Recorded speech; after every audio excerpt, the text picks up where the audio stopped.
What if I told you the only thing that is holding you back from living your dreams is your fear of being judged? Today's rant is all about the super judgmental world we live in and how this is limiting us from living up to our highest potential. But first things first, if we could rewind our lives back to the very first day we were born, all we would remember is girl or boy, dark-skinned or light-skinned, resembles the father or mother.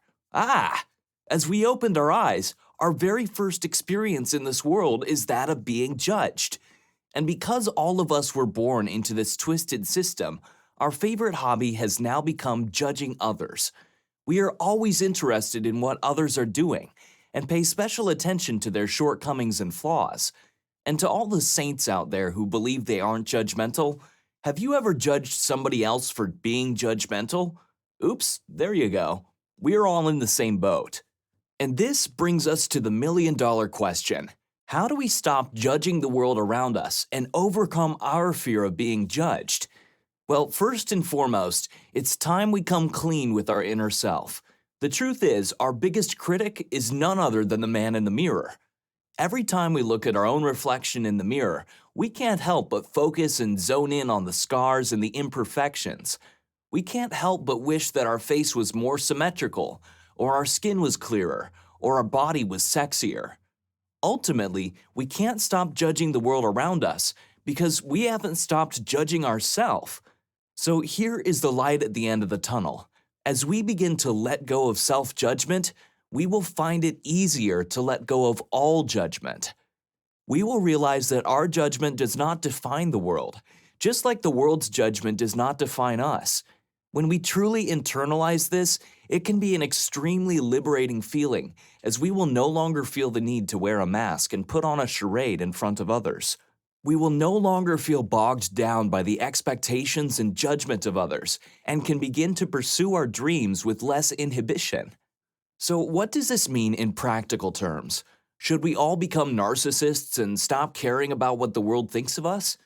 As always, the key lies in Aristotle's golden mean, which teaches us to find the balance between the extremes. If we stop caring about what people think, we lose our capacity to connect with them.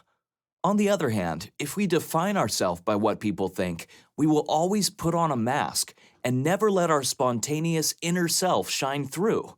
The key lies in defining the few people whose judgment and expectations matter to us, while liberating ourselves from the judgment of the rest of the world.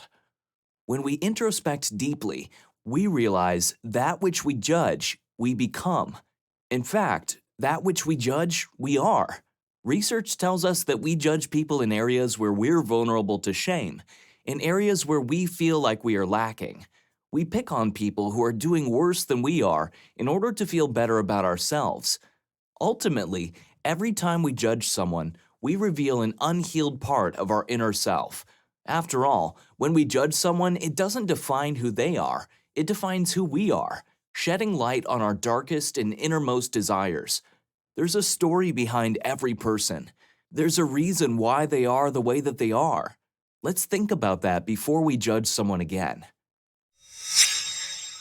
Thank you guys so much for watching. What are some of the most judgmental thoughts you've had? Let us know in the comments below. As always, smash the like button and subscribe so that you never miss out on the People's Rant.